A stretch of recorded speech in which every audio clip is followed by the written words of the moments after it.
This is a quick review on this Rocky Mountain Blizzard -10. This is a 2016 model, I think. Rocky decided to make a lower cost fat bike. Apparently I've read that they pretty much have sold all the fat bikes they think they were going to sell because they got really trendy for a while, and so they've started making some lower price models. Rocky sells 20, 30, 50, all more expensive, all with a completely different frame. This frame was made just for the lower price model. It has a smaller rear axle, smaller front, non-tapered head tube. What does all this crap mean? What's this bike? This thing retails $1,200, I think. The guy I borrowed this from, he said he got it used for $850. Pretty good value, right? It's got everything you need on a fat bike. It's made by a real manufacturer. It's not made by like Kawasaki or Walmart or whatever. It's got a 1x drivetrain. It used to have a 2x, 9-speed Shimano Altus, pretty base, works fine. These Kenda Juggernaut tires, 4.5. It's got Tektro mechanical brakes. You know, looks nice. I've been looking at one of these because they're lower cost. I've only ever ridden one of their fat bikes. It was a brand new Trek Farley 5, which is a $2,000 bike. Has name brand hubs. Critically, as you'll find out in a minute, bought Ranger tires. I think they're called Barbabazakis. Something fascinating, means exotic Swedish bear or something. We were at a bike store, and the bike guys were telling me the thing about fat bikes is tires are really important. Apparently Specialized went to go make their fat bike. I thought, oh, let's put a tire together, we've been making tires forever. But there's a real trick to making fat bike tires. The problem is, you have no suspension.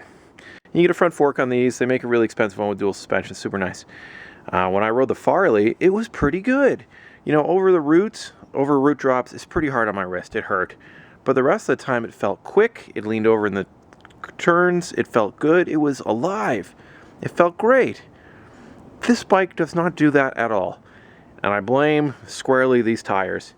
These are one of the cheapest fat bike tires you can get, made by Kenda, which is not amazing. They have pretty big lugs. In theory, these would work. These are at 9 psi. However, they ride like rocks. And I see the problem with these fat bike tires is when you have no suspension, you need a bit of give from the tire, but you don't want to bounce. I could see what the guy was talking about. It is important to have a perfectly tuned tire for a rigid. And this is what Specialized figured out and how to figure out a fancy tire. Compared to the Bod Rangers, these tires are terrible. I think on the snow, this thing would be totally fine, but on any kind of trail, I found them intolerable. The ride quality was shocking. This saddle is terrible. It has literally no padding in it. I mean, saddles are extremely personal. Some people may find that fine. I hate it. It's tiny. I don't know whose tiny butt is supposed to go on this thing. For a little person, it's not me. I hated it. The bars, you can feel everything is very stiff. So it translates all of this rigidness back to your body. The Farley, it just was something tuned. It was aluminum too, but it was better. 9-speed, this is like an 1136 cassette. It is not enough gear range. You can get away with it on the trail, and I think they're like, oh, we'll make it 1x. It'll get some more buyers. With a 9-speed, I think you need a 2x. Some people hate front derailleurs. My dual suspension bike has one, and it's totally fine. I don't know what the problem is. Because it's actually an okay trail bike, the Farley was, I think you need a wider gear range. These Tektro mechanical brakes are totally fine. They have lots of power. However, when you're going downhill, like I took this thing on some downhills, and you have to take 2 fingers off to brake, you only have a couple left, it is alarming. It needs hydros. So, you change the tires. Problem is, tires are expensive. In Canada, those Bod Rangers are like $150 each. Now you're starting to spend money. Now you need a saddle. You need a saddle. I need a saddle. And you need hydraulic brakes. Suddenly, you're at $1,500, $1,600, and there are some good bikes out there. Norco, Bigfoot, the Farley on sale. There's lots of good stuff. This bike is decent, and it looks cool, and I really like Rocky Mountain, but it's built to a price, and that price, I think, is unacceptable on a fat bike. This thing is way better than a cheap bike, for sure. But is it good enough for a bike with no suspension? I don't think so. I think that in the snow with a smoothed out trail, the harshness could be jiggled out, and if you're not riding any kind of descent, The mechanicals are totally fine. The Tektros are good. I've had Tektro hydraulics on my bike, on a road bike that I had, and they're excellent. This bike I weighed it to, it weighs 37 pounds, and you feel it.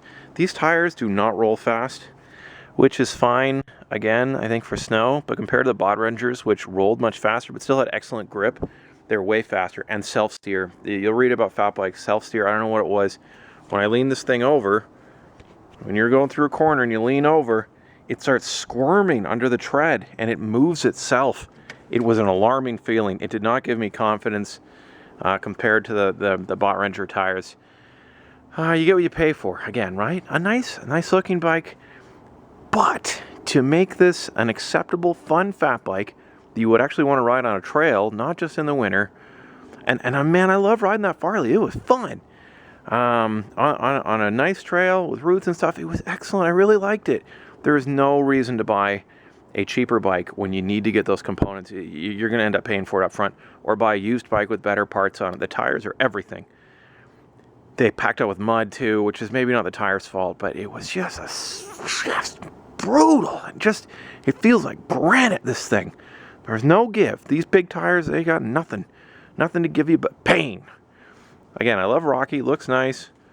A starter fat bike, riding in the snow, it'd be totally fun. You could have lots of fun on it, I have no question. I hate to be picky, and I'm not a snooty biker guy, but man, it just wasn't good enough for me. Anyways, hope you found this review useful. I couldn't find any info on this bike, and maybe it'll help you out on a purchase. I hope so. See you soon.